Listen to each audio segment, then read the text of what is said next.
நல்ல மனசுக்கு நிச்சயமா நல்ல பலன் கிடைக்கும்.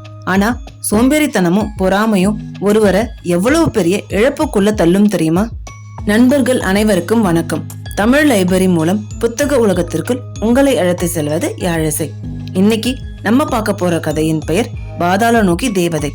வாங்க கதைக்குள்ள போகலாம். ஒரு சிறிய கிராமத்துல ஒரு விவசாயி வாழ்ந்து வந்தாரு. அவருடைய முதல் மனைவி ஒரு அழகான பெண் குழந்தை பிறந்த உடனே இறந்து போயிடுறாங்க.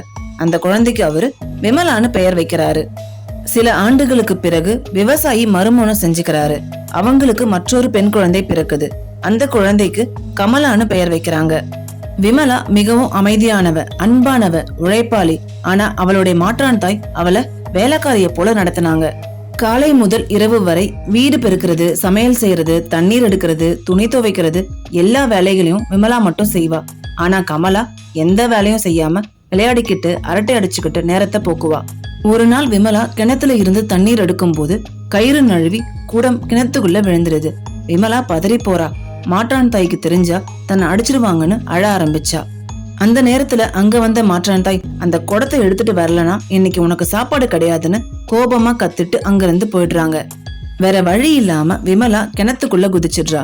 ஒரு நிமிஷம் அவளுக்கு மூச்சே நின்னு போனது போல இருந்துச்சு. ஆனா கண்களை திறந்த போது அவ ஒரு அழகான பாதாள உலக தோட்டத்துல நின்னுட்டு இருந்தா. அங்க ஒரு பெரிய அடுப்புக்கு மேல ரொட்டி ஒண்ணு வெந்துட்டு இருந்துச்சு. அது இவளை பார்த்து, என்னை திருப்பி விடு, இல்லன்னா நான் கருகி போயிடுவேன்னு எஞ்சியபடி கேட்டது. விமலா ரொட்டிய திருப்பி போடுறா. சிறிது தூரம் போன பிறகு அங்க ஒரு ஆப்பிள் மரம், என்னை குலுக்கி விடு, என் பழங்கள் கீழே விழட்டம்னு உதவி கேட்குது. விமலா மரத்தை குலுக்குறா. பழங்கள் மலை போல கீழே விழுந்துச்சு. அதுக்கப்புறம் ஒரு சின்ன வீடு தெரிஞ்சது. அங்க வெள்ளை முடிக்கொண்ட ஒரு தேவதை இருந்தாங்க. நான் இந்த உலகத்தோட தேவதை, என் வீட்டுல வேலைகள் செய்வியான்னு கேட்கறாங்க. விமலாவும் மரியாதையோட செய்வன்னு பதில் சொல்றா. அவ உண்மையாவே மனப்பூர்வமா ஒவ்வொரு வேலையும் செய்தா. வீட்டு சுத்தம் செய்தா, சமையல் செய்தா, படுக்கைய சீர் செய்தா. சோம்பலே இல்லாம அனைத்து வேலைகளும் செய்தா. பல நாட்கள் அவ அன்போடும் பொறுப்போடும் உழைச்சா. ஒரு நாள், தேவதையே, என் அப்பாவை நான் பாக்கணும், வீட்டுக்கு நான் போகலாமான்னு விமலா கேட்கிறா. தேவதை புன்னகையோட நிச்சயமா போயிட்டு வான்னு சொல்லி ஒரு கதவு கிட்ட கூட்டிட்டு போய் அதை திறந்து விடுறாங்க. அடுத்த நொடி வானத்துல இருந்து தங்க நாணயங்கள் மழை போல கொட்ட விமலாவுடைய உடம்பு முழுவதும் அது அப்படியே ஒட்டிக்குது. தேவதை விமலாவை பார்த்து, உன் நேர்மைக்கும் உழைப்புக்கும் என்னுடைய பரிசுன்னு சொல்லி அவளை ஆசீர்வாதம் செஞ்சாங்க. அடுத்த நொடி விமலா தன்னுடைய வீட்டுல நின்னுட்டு இருந்தா.